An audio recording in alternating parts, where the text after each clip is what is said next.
Agora, no último episódio da temporada, vamos perceber como a nossa jovem e frágil democracia se tornou o que é hoje, mostrando que o Brasil ainda é uma nação em formação.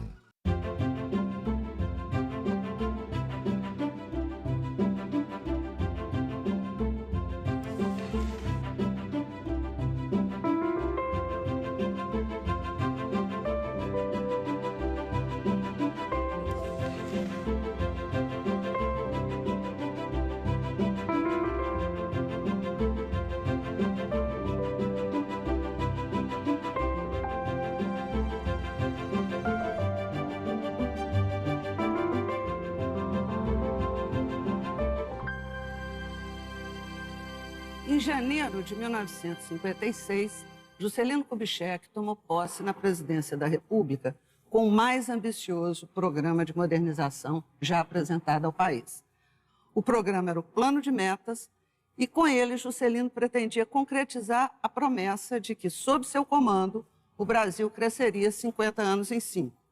O Plano de Metas definiu 31 objetivos e privilegiou alguns pontos. Um deles, a indústria automobilística. A construção de Brasília foi a meta síntese de JK, uma cidade inteiramente planejada que pretendia representar o esforço de afirmação da nacionalidade e o desejo de integração do interior ao centro do país, ao mundo da tradição, ao moderno. Brasília surgiu quase num piscar de olhos. Tinha uma beleza estranha e não se assemelhava a nada já visto pelos brasileiros. Mas é um projeto ambivalente. Tornou o poder na República mais isolado, mais vaidoso, mais arrogante. A confiança dos brasileiros no Plano de Metas teve custo. Na pressa de mudar o estágio de desenvolvimento do país em apenas 5 anos, Juscelino improvisou. Aceitou depender dos financiamentos internacionais para acelerar o crescimento industrial, ampliou a dívida externa, liberou a inflação. Em 1957, a taxa de inflação fechou em 7%. Em 58, subiu para 24,3%. Em 59, bateu em 39,5%.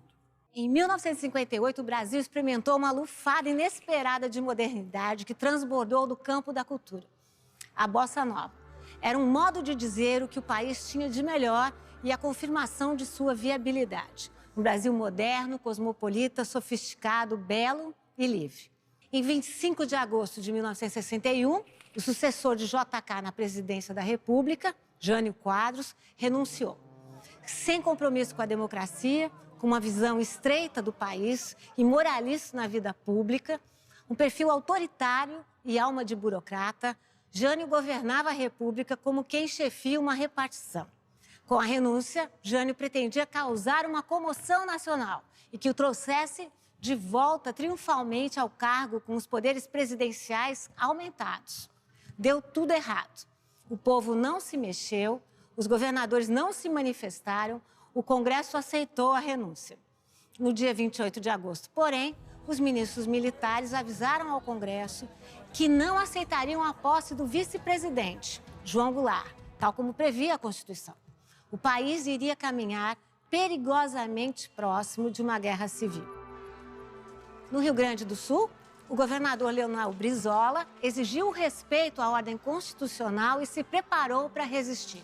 Comandou a campanha da legalidade e recebeu adesões vindas de todo o país. Diante do impasse, o Congresso encontrou uma saída conciliatória: a adoção às pressas do regime parlamentarista. A solução era postiça e iria durar pouco tempo, mas resolvia a crise. Jango tomou posse, mas só assumiu plenamente seus poderes presidenciais após o plebiscito realizado em 6 de janeiro de 1963.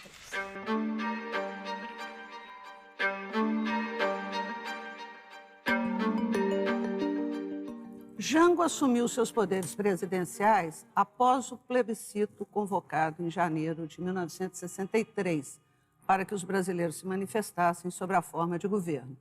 O resultado das urnas foi indiscutível e favorável ao retorno do regime presidencialista. Em 1963, existiam 2 agendas políticas, a esquerda e a direita, disputando para se transformar em um projeto de Brasil. faltava ao governo habilidade de convencimento e sobrava radicalismo às forças políticas que atuavam dentro e fora do Congresso Nacional. Entre as esquerdas, o sentimento generalizado era de autossuficiência e pressa demais.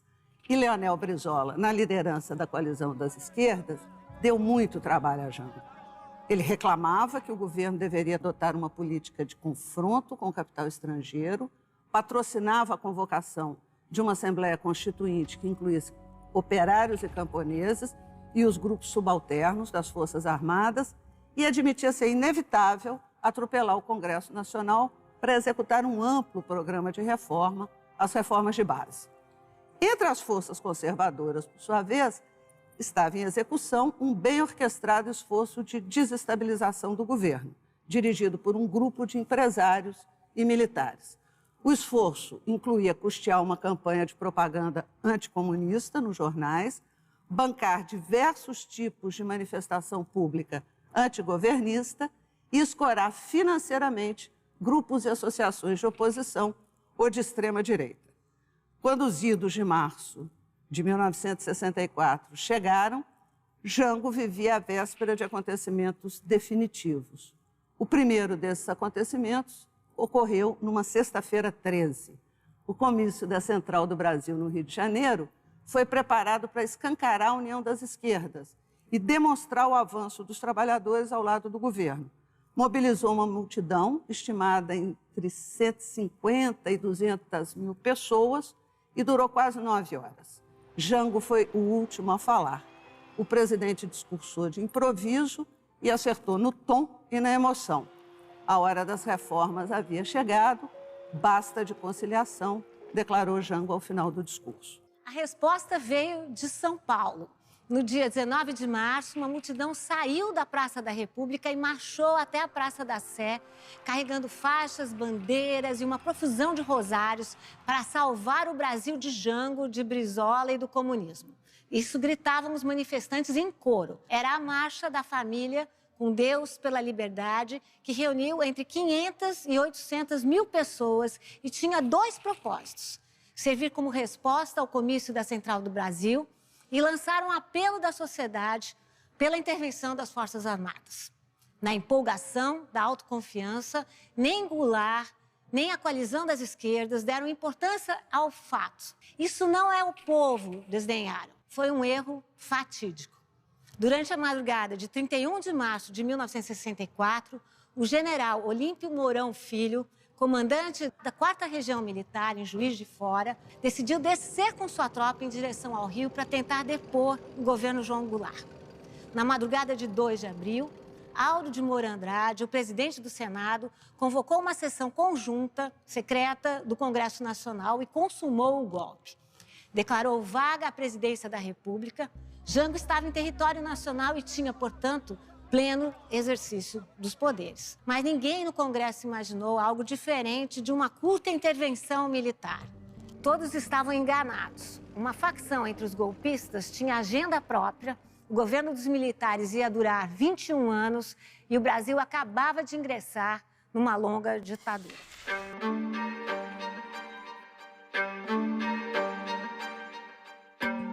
Os militares assumiram o governo de forma inconstitucional. Conferiram a si próprios poderes de exceção e 5 generais do Exército se alternaram no comando do Executivo. Castelo Branco, de 64 a 67. Costa e Silva, 67 a 69. Garrasta Azul Médici, de 69 a 74.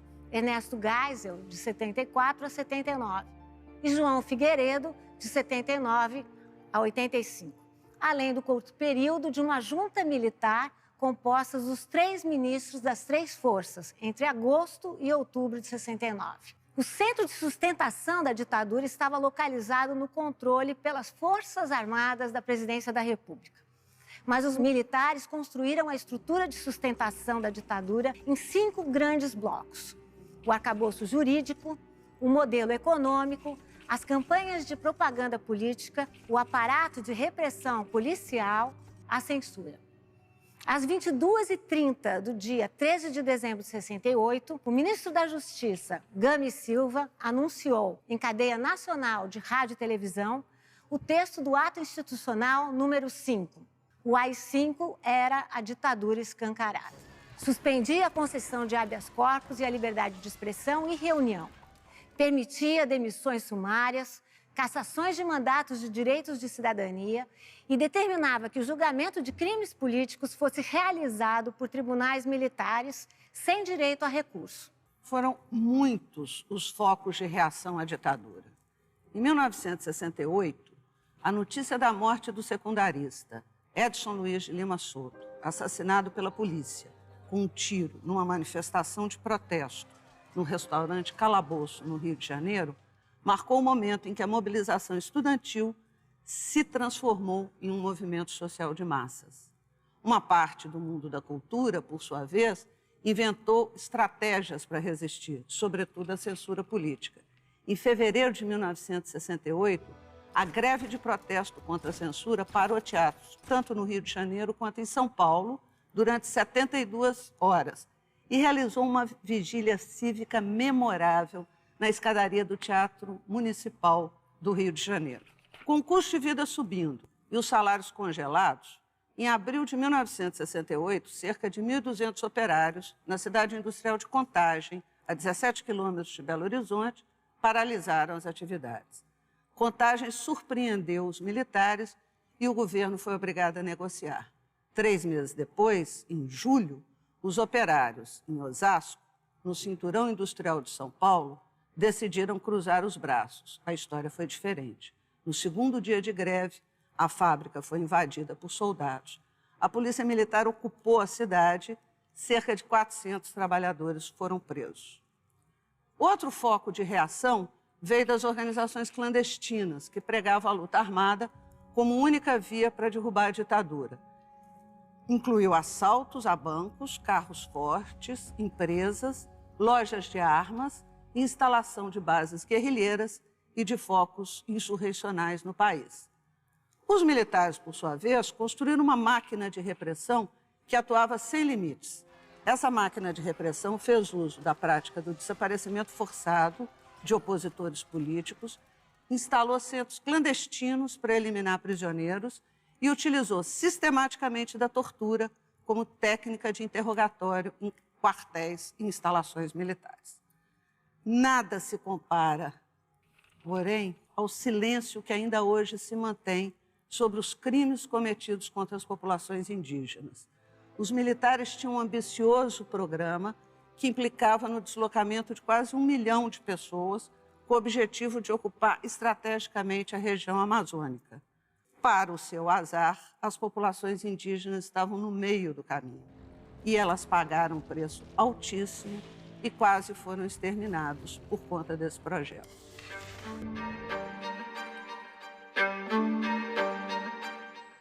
A segunda metade da década de 1970 marca o início do fim da ditadura militar. Nenhum dos generais envolvidos com o processo de liberalização controlada do sistema político, general Geisel, general Golbery, general Figueiredo, nenhum deles almejava a democracia. Seu projeto era o de substituir gradativamente a coerção da ditadura por um governo civil de tipo autoritário. Mas a história virou. Entre 1973, com o assassinato do estudante Alexandre Vanuc Leme, e 1974, com a vitória nas eleições parlamentares do MDB, o partido de oposição à ditadura, e em 1975, com o assassinato de Vladimir Herzog, a sociedade recuperou seu acesso ao espaço público e as forças de oposição começaram a formar um arco de alianças para dar combate à ditadura. Nesse arco, reuniram-se os movimentos de periferia em busca de direitos sociais, os partidos e as organizações representativas da sociedade, a OAB, a ABI, o PMDB, todos perseguindo o Estado Democrático de Direito. Os estudantes, os artistas, intelectuais, professores, operários, todo mundo com o mesmo discurso voltado para a construção dos princípios do mundo público, para a formação de um catálogo de direitos, para a defesa do pluralismo de ideias, respeito às minorias e liberdade de opinião. O caminho foi longo e repleto de crises. Em 1984, a campanha pelas diretas já levou 1 milhão de pessoas para a Candelária, no Rio de Janeiro. e bateu a marca de 1,5 milhão de pessoas em São Paulo, mas foi derrotada no Congresso Nacional por 22 votos. Em 1985, o mineiro Tancredo Neves foi eleito presidente da República em eleição indireta no Congresso Nacional. Tancredo encerrou o governo dos militares, mas não tomou posse. Na véspera, foi internado no Hospital de Base, em Brasília, e submetido a uma cirurgia de emergência. No dia 21 de abril, sua morte foi anunciada ao país. Seu sucessor, José Sarney, se aproximara da ditadura ainda em 1964. A nova república começava num clima de muita frustração. A frustração dos brasileiros teve impacto nas eleições presidenciais de 1989, a primeira realizada pelo voto popular desde 1961. Com a hiperinflação batendo na porta, muita gente começou a achar que não existia mais chance para uma saída convencional na situação econômica e que era preciso salvar o Brasil. O candidato a Salvador chamava-se Fernando Collor e era governador em Alagoas. Collor ganhou a eleição, tomou posse em março de 1990 e produziu um plano econômico que confiscou 80% de todo o dinheiro que circulava nas contas correntes, nas aplicações financeiras e nas cadernetas de poupança. Cada brasileiro podia sacar apenas 50 mil cruzeiros, 1.250 dólares, na antiga moeda que acabava de ser ressuscitada. Mas, surpreendentemente, a sociedade brasileira aceitou o confisco. Seu governo caiu por corrupção. As manifestações políticas voltaram às ruas das grandes cidades com força total e com a palavra de ordem: fora Collor, impeachment já. Seu vice, Itamar Franco, assumiu a presidência em 1992, numa conjuntura de crise, e teve o mérito de entender o desvio que tornava a democracia refém da injustiça social e que tinha na inflação uma aliada poderosa.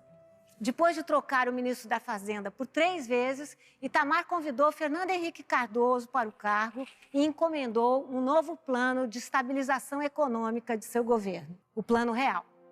O Real deu certo, estabilizou a moeda e firmou a base por onde uma agenda democrática pôde caminhar nas décadas seguintes.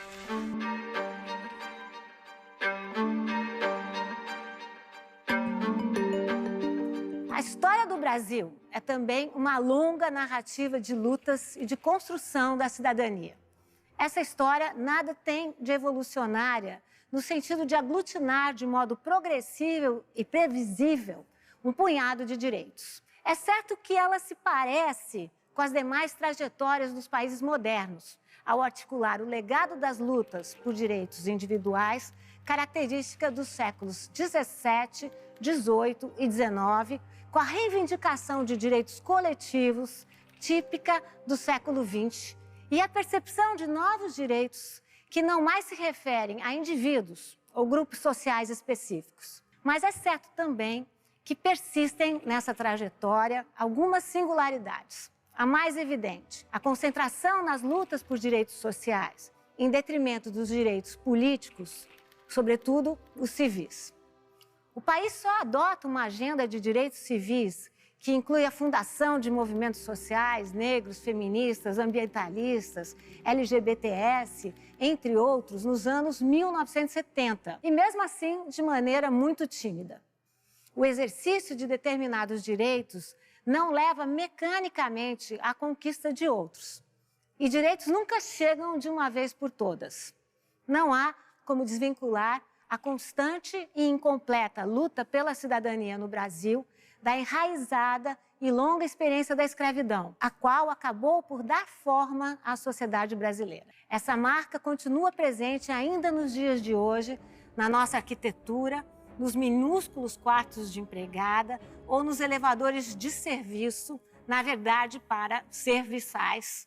Isso no nosso vocabulário, nas práticas cotidianas de discriminação social e racial ou de culpabilização dos mais pobres, com frequência negros.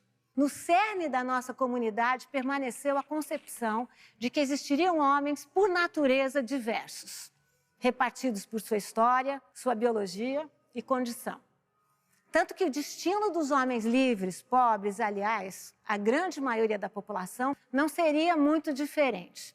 Emaranhados a estruturas de dominação, como o mandonismo e o coronelismo, giraram em torno das relações de favor.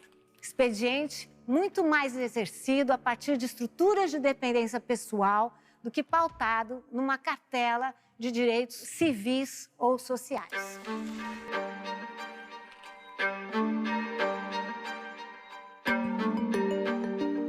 A Constituição de 1988 foi a nossa chave de ingresso na modernidade democrática. A Constituição tinha a missão de encerrar a ditadura, tinha o compromisso de assentar as bases para a afirmação da democracia e uma dupla preocupação: criar instituições democráticas sólidas o bastante para suportarem crises políticas e estabelecer garantias para o reconhecimento e o exercício dos direitos e das liberdades dos brasileiros. Não foi por acaso, a Constituição foi batizada de Constituição Cidadã. É a mais extensa Constituição brasileira, tem 320 artigos e continua em vigor até hoje. A Constituição de 1988 foi assinada por todos os partidos, inclusive o Partido dos Trabalhadores. Ela é moderna nos direitos, sensível às minorias políticas, avançada nas questões ambientais, determinada a limitar o poder do Estado sobre o cidadão. É imperfeita, é claro. Conservou intocada a estrutura agrária. Permitiu a autonomia das Forças Armadas para definir assuntos de seu interesse. Manteve inelegíveis os analfabetos, embora tenha aprovado o direito de voto dos analfabetos. O Brasil experimenta o paradoxo de ser um país onde a democracia se ajeita para conviver com a injustiça social. E o rap, a voz das favelas e das quebradas do Brasil, apontou para a crueldade desse paradoxo. O rap recriou com palavras vindas da rua a vida nos bairros pobres, na periferia, nas favelas, com o seu cotidiano de loucura, miséria e violência. Expôs de uma só vez a violência policial, a parcialidade da justiça, a ausência de políticas públicas, a falta de oportunidades para a população pobre. Se o Brasil deseja começar uma nova história, contemporânea das democracias modernas que se espalham pelo mundo, o presente é seu principal desafio. Por qual caminho seguirá o Brasil daqui por diante? Com qual catálogo de direitos os brasileiros vão enfrentar o futuro? Isso inclui considerar novas demandas ligadas às questões de gênero, de sexo, de etnia, de região e de geração, para a consolidação da própria trajetória da cidadania. Uma das grandes novidades do presente é a existência de fortes demandas em favor dos direitos civis, os direitos à diferença, evocados por uma série de movimentos sociais, como o movimento negro, o movimento LGBTS, o movimento quilombola, o movimento feminista, entre tantos outros. Demorou, mas uma nova agenda levou a que mais e mais brasileiros imaginassem uma cidadania que não se limitasse ao direito de igualdade, mas que também demandasse o direito à diferença na igualdade. As lutas contra a ditadura ensinaram aos brasileiros que a democracia é um valor em si e precisa ser alcançado.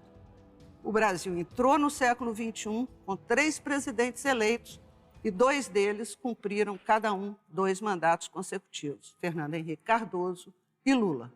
A democracia vive hoje o seu pior e mais grave impasse, mas a República lembra um esboço que não alcançou forma.